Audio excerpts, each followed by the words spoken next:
Hello കൂട്ടുകാരെ, ഇന്നത്തെ എല്ലാ മാതാപിതാക്കളുടെയും ഒരു വലിയൊരു പ്രശ്നമാണ് തങ്ങളുടെ മക്കൾ വളരെ അധികം ശോഭിക്കുന്നു, അതുപോലെ കയ്യിൽ കിട്ടുന്നത് എന്തും വലിച്ചെറിയുന്ന ഒരു സ്വഭാവം.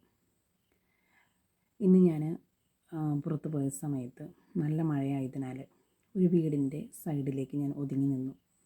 കാരണം ഞാൻ കൊണ്ടുപോയ സാധനങ്ങളൊക്കെ നനയും. അപ്പം നല്ല മഴയായതുകൊണ്ട് എനിക്കറിയാവുന്നൊരു വീടായതുകൊണ്ടും ഞാൻ അങ്ങ് കയറി നിന്നു. അപ്പോൾ അവർ പറഞ്ഞു അകത്തേക്ക് കയറി നിൽക്ക് എന്ന് പറഞ്ഞപ്പോൾ ഞാൻ പറഞ്ഞു വേണ്ട, ഞാൻ മഴക്കോട്ട് ഇട്ടിട്ടുണ്ട്, അപ്പം നേരം അതിൻ്റെ വെള്ളം കൂടി അവരുടെ സിറ്റ് ഔട്ടിൽ വീഴും. അപ്പോൾ ഞാൻ പറഞ്ഞു വേണ്ട, ഞാൻ ഈ സൈഡിൽ തന്നെ നിന്നോളാം, കുഴപ്പമില്ല എന്ന് പറഞ്ഞു. അങ്ങനെ അവിടുത്തെ രണ്ട് മക്കൾ തമ്മിൽ ചെറിയൊരു അടിപിടി നടക്കുകയാണ്. കാരണം എന്താണെന്ന് വെച്ചിട്ടുണ്ടെങ്കിൽ കൊച്ചു പിള്ളേരല്ലേ, അപ്പോൾ അവർക്ക് കഴിക്കാനായിട്ട് ചിലരുടെ നാടുകളിൽ പഴംപൊരി എന്ന് പറയും, ചില നാട് ഏത്തയ്ക്കാപ്പം എന്ന് പറയും. ആ സംഭവം അവരുടെ അച്ഛൻ വാങ്ങിച്ചു കൊണ്ടുവന്നായിരുന്നു. അപ്പോൾ അതിലത്തെ കാരണം എന്താണെന്ന് വെച്ചിട്ടുണ്ടെങ്കിൽ ഇതിൽ ഒരെണ്ണം വലിയതായിരുന്നു, ഒരെണ്ണം ചെറിയതായിരുന്നു. ഇതാണ് അവിടുത്തെ പ്രശ്നം. അങ്ങനെ ഇവരെ അങ്ങോട്ടും ഇങ്ങോട്ടും വഴക്ക് കൂടിക്കൊണ്ടിരിക്കുന്നതിനിടയിൽ ആൺകൊച്ചി എന്ത് ചെയ്തെന്ന് വെച്ചിട്ടുണ്ടെങ്കിൽ അതെടുത്ത് അവിടെ മഴ പെയ്യാണ് മുറ്റത്തേക്ക് അങ്ങ് വലിച്ചെറിഞ്ഞു. അപ്പോൾ എനിക്കത് കണ്ടു കഴിഞ്ഞപ്പോൾ എനിക്കൊരു ബുദ്ധിമുട്ട് തോന്നി. പക്ഷേ ഞാൻ എന്തെങ്കിലുമൊക്കെ ഒന്ന് പറയണമെന്ന് തോന്നി. പക്ഷേ ഞാൻ അവിടെ മൗനം പാലിച്ചു. കാരണം പല വേദികളിലും എന്തെങ്കിലുമൊക്കെ പറയാൻ പോകുമ്പോൾ ചില പേരൻസിന് അത് ഇഷ്ടപ്പെടത്തില്ല. നമ്മൾ പറയുമ്പോൾ നമ്മൾ പുറത്ത് നിന്ന് നിൽക്കുന്ന ഒരു വ്യക്തിയാണ്. അപ്പം ഞാൻ എന്ത് ചെയ്തു, ഞാനൊന്നും മിണ്ടാൻ പോയില്ല. പക്ഷേ ഞാൻ ആ ആക്റ്റോട് ഞാൻ ശ്രദ്ധിച്ചു. അപ്പോൾ ഇതിവിടെ പറഞ്ഞതിൻ്റെ കാരണം എന്താണെന്ന് വെച്ചിട്ടുണ്ടെങ്കിൽ നമ്മുടെ മക്കളൊക്കെ പല വിധത്തിൽ ഇന്നത്തെ കാലഘട്ടത്തിൽ ബുദ്ധിമുട്ടുകൾ അറിയാതെയാണ് മുന്നോട്ട് പോയിക്കൊണ്ടിരിക്കുന്നത്. ആ അച്ഛനെ സംബന്ധിച്ച് അദ്ദേഹം വാർക്കപ്പണി എടുക്കുന്നൊരച്ഛനാണ്. അദ്ദേഹം പോയിട്ട് വന്നു കഴിഞ്ഞപ്പോൾ തൻ്റെ ഭാര്യയ്ക്കും മക്കൾക്കും തനക്കും കൂടിയിട്ട് വാങ്ങിച്ചു കൊണ്ടുവന്ന ഏത്തയ്ക്കാപ്പമായിരുന്നു. അപ്പോൾ അത് പങ്കുവെച്ച് കഴിക്കുന്നതിൻ്റെ ഒരു സുഖം ഒന്ന് വേറെ തന്നെയല്ലേ. പക്ഷെ അത് വലിച്ചെറിഞ്ഞ് കഴിഞ്ഞപ്പോൾ ചില വീടുകളിൽ മക്കൾ പറഞ്ഞു കഴിഞ്ഞാൽ കേൾക്കത്തില്ല. അപ്പം ഈ അവിടുത്തെ ആ ചേച്ചിയുടെ മുഖം വല്ലാണ്ടായി. കാരണം എന്താ വെച്ചാൽ ഞാനിങ്ങനെ ശ്രദ്ധിക്കണതും പിന്നെ ഞാനത് മൈൻഡ് ചെയ്യാണ്ടായി. കാരണം എന്താ വെച്ചാൽ ഞാനങ്ങനെ നോക്കിക്കഴിഞ്ഞാൽ ശരിയാവില്ലല്ലോ എന്നെനിക്ക് തോന്നി. അപ്പോൾ ഞാൻ മൈൻഡ് ചെയ്തില്ല.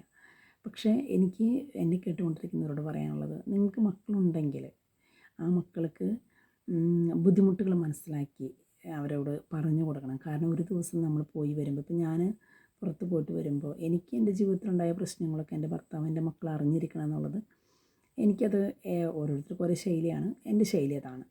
അപ്പം ഞാൻ എന്ത് ചെയ്യും, പോയ വഴിക്കുണ്ടായ കാര്യങ്ങളും അതുപോലെ തന്നെ ഞാൻ അനുഭവിച്ച ബുദ്ധിമുട്ടുകളും അല്ലെങ്കിൽ ഞാൻ അനുഭവിച്ച സന്തോഷങ്ങളും എന്തൊക്കെ എൻ്റെ ജീവിതത്തിൽ അന്നത്തെ ദിവസം ഉണ്ടായോ ആ സുഖദുഃഖങ്ങൾ എൻ്റെ മക്കളുമായിട്ട് അല്ലെങ്കിൽ എൻ്റെ ഭർത്താവായിട്ട് ഞാനത് പറഞ്ഞിരിക്കും വീട്ടിൽ വന്ന്. അവരും ക്ലാസ്സിൽ പോയി കഴിഞ്ഞിട്ടുണ്ടാകുന്ന കാര്യങ്ങൾ നമ്മുടെ വീട്ടിൽ വന്ന് പറയും. ചേട്ടനും പോയി വഴിക്ക് എന്തെങ്കിലുമൊക്കെ കാര്യങ്ങളുണ്ടായിട്ടുണ്ടെങ്കിൽ അത് വന്ന് പറയും. അതെന്തിനാണെന്ന് വെച്ചിട്ടുണ്ടെങ്കിൽ നമുക്ക് പരസ്പരം മനസ്സിലാക്കിയിരുന്നു കഴിഞ്ഞാൽ ഓരോ വ്യക്തികൾ, ഇപ്പോൾ എൻ്റെ വീട്ടിൽ 6 പേരാണ്, ഞാനും ചേട്ടനും 4 മക്കളും. അപ്പം 4 പേരുടെയും ജീവിതത്തിൽ അല്ലെങ്കിൽ 6 പേരുടെയും ജീവിതത്തിൽ ഒരു ദിവസം സംഭവിക്കുന്ന വ്യത്യസ്തമായിട്ടുള്ള കാര്യങ്ങളാണ്.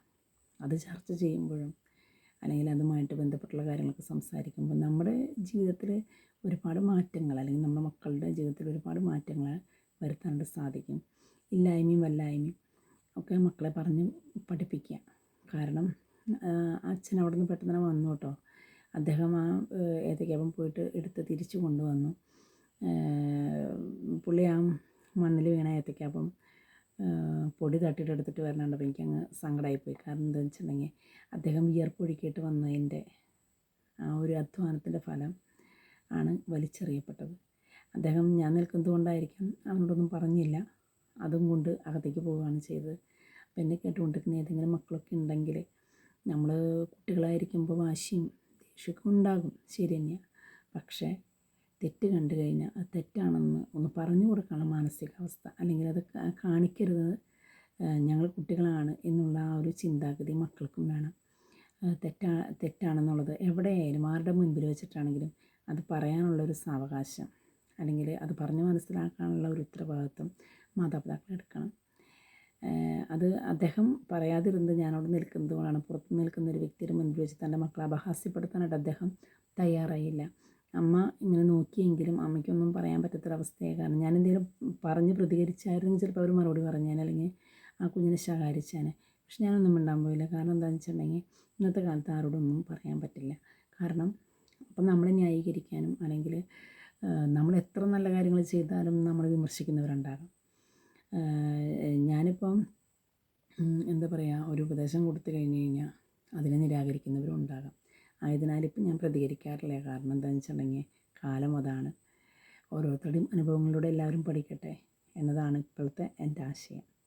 അപ്പോൾ ഇത് കേട്ട നിങ്ങൾക്ക് എന്തെങ്കിലുമൊക്കെ ഉപകാരം കിട്ടിയിട്ടുണ്ടാകുമെന്ന് ഞാൻ വിശ്വസിക്കുന്നു. Thank you.